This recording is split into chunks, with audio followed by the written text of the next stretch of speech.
Welcome back to the Deep Dive. Today we are getting right into it, really cutting to the strategic core of where Japan's economy is headed. We are. We're opening up the files on Tokyo's new comprehensive national strategy for artificial intelligence. And this is more than just another policy paper, right? Oh, absolutely. This is an economic declaration. We're talking about the AI Basic Plan, which was formally approved by the cabinet on December 23rd, 2025. This is the government's big shot at closing that technology gap. And our mission today is really tailored for you, the foreign investor. You need to know exactly where the money is going, what the governance looks like, and what the real risks and opportunities are. Because at home, they're calling this Japan's reversal offensive through AI innovation.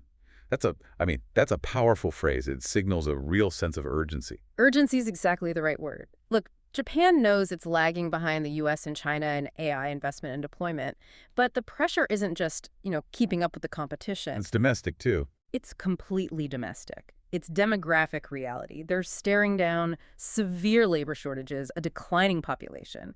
AI is seen as, fundamentally, maybe the only way to keep the economy running and maintain their quality of life. So it's almost existential. And the goal they've set is, frankly, audacious. To become the world's easiest country for AI development and utilization. It was a huge goal. It sounds great on paper, but you and I both know these big government plans can get stuck in the mud. What's actually there to stop this from just being another slow, ambitious project? That's where the numbers and political will really start to talk. This isn't some low-level initiative. It's coming from the top. The Prime Minister's office. Directly. Prime Minister Takaichi has guaranteed an investment of over 1 trillion yen.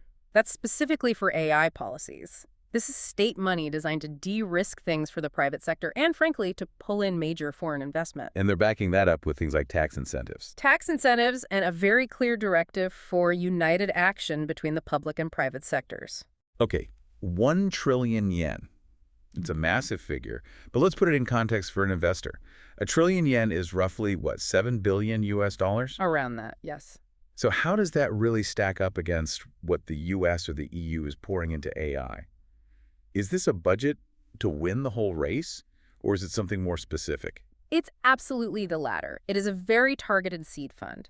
The plan shows they're smart enough to know they can't just outspend Washington or Beijing on, say, general large language models. They're picking their battles. They are doubling down on what they do best.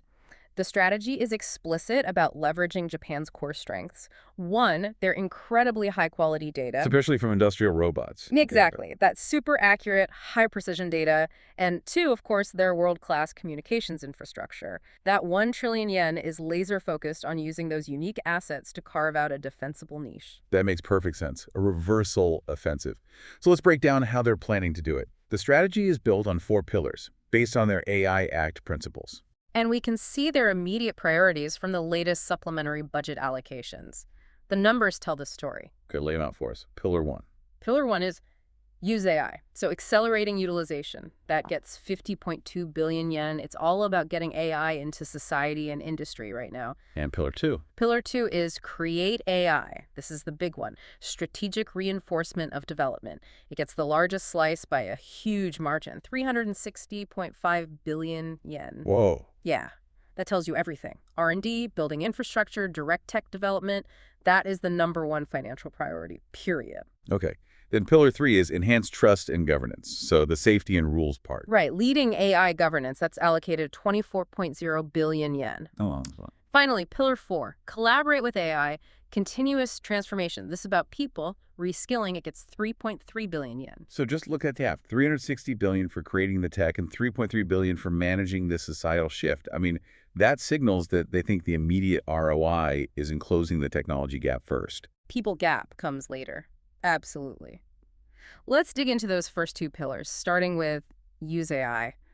The government is leading by example here with a principle they call Genshiyori Hajimeo. Which means start with the self. Exactly. It's a huge signal for anyone looking to sell AI solutions. The central government has to be the first big customer. They're actually rolling out a government-exclusive AI. What's it called? It's called GenAI, and it's being deployed to all government staff. It's designed to help with those complex bureaucratic tasks, drafting parliamentary responses, speeding up permits and licenses. So the government is basically becoming the lead validator for the tech. But what about the bigger issues, the labor shortages? And that's where the real opportunity is for investors. The plan explicitly targets support for local governments to tackle those shortages. They're using AI to keep essential services running, especially in aging areas. The state is essentially subsidizing market entry for companies with solutions. Okay, so for an investor listening right now, which specific sectors is the government flagging? Where's the red carpet? They've laid it out very clearly. Healthcare and elderly care are huge. Finance. Manufacturing, especially in niche areas like shipbuilding. Then you have transportation, logistics, and critical infrastructure maintenance. If you've got a productivity-boosting AI for any of those, Japan is basically creating the demand for you. That's the plan. Okay, let's pivot to the supply side. That massive 360.5 billion yen commitment for the Create AI pillar. Where is Japan placing its bets? They're not chasing OpenAI. What are their winning moves? They've identified 3 key areas where they think their unique assets can give them a global lead. First, and I think this is the most compelling, is physical AI. Physical AI. So we're talking about the intersection of robotics and intelligence. Precisely. This means large-scale development of advanced autonomous robots. Think factories, infrastructure management, even highly advanced autonomous driving. It neatly sidesteps the generative AI race and leans right into their world-leading robotics industry. And the government is creating public demand for this. They're going to be the first customer. That's the model. The government guarantees the demand, which allows the private sector to scale the supply. It's a classic industrial policy move. Okay, so that's one. What's the second area? The second area is AI for science. Using AI to massively speed up scientific research. They're particularly focused on drug discovery, pharmaceutical AI and advanced material science. They're even funding efforts to automate entire experiments. To shorten those R&D timelines from years to months. Potentially. And the third area is the foundation for all of it. Infrastructure. Data centers, computing power. Enormous public investment in data centers, securing compute, developing their own high-performance AI chips, and even building the successor to the Fugaku supercomputer. It's all about sovereign capability. Making sure they are reliant on outside providers for the critical stuff. Exactly. And of course, none of that hardware matters without the people, so they're also pushing hard to attract top AI talent from both Japan and abroad, improving research conditions and connecting industry, academia, and government. It sounds holistic. They know the money is useless without the talent to spend it wisely. Right. They're trying to make Japan a magnet for researchers by offering stability, incredible data sets, and funding for these really high-impact physical applications. That all sounds incredibly powerful, but for an international investor, long-term stability really hinges on that third pillar, governance and trust. How are they building that confidence? This is central to Japan's entire brand strategy. They're calling it trustworthy AI, or ALM. The goal isn't to regulate AI to death. It's about finding that balance between promoting innovation and managing risk. That's the key tension, though, isn't it? Does focusing so much on trust risk slowing them down when the whole point is to speed up? It's a very real tension, but the government's bet is that you can't get large-scale adoption, especially in regulated sectors like healthcare or finance, without that trust. Yeah. Their big move is to fundamentally strengthen the AI Safety Institute, the AISI. What does strengthen mean in practical terms? They're planning to double the personnel, from about 30 people to around 60. They are explicitly benchmarking against the UK's AI Security Institute. Doubling staff might not sound like a lot, but for that kind of specialized talent. It's incredibly difficult to find. We're talking about people who can evaluate complex models, define safety standards. It shows a deep commitment to technical reality, not just, a paper-pushing regulatory body. That's a strong signal. What about more immediate public fears, like deepfakes and cyber attacks? Addressed head-on. The plan explicitly talks about handling deepfakes and calls for cross-ministry responses to AI-driven cyber attacks. And importantly for tech companies, they are funding technologies to fight this. Like digital watermarking. Digital watermarking, provenance management, things like that. If your company works on verification tech, Japan is creating immediate demand. And they're trying to push this beyond their borders, right?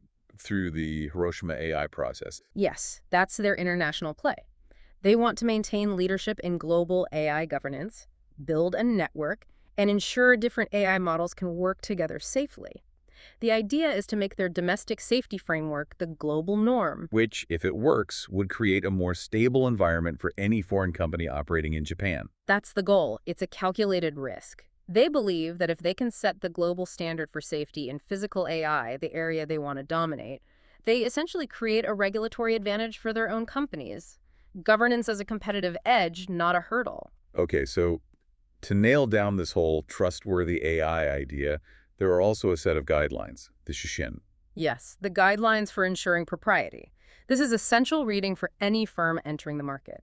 It lays out the non-negotiables for everyone: government, researchers, companies. Let's just pull out a few key principles that an investor would care about. First one is human centricity.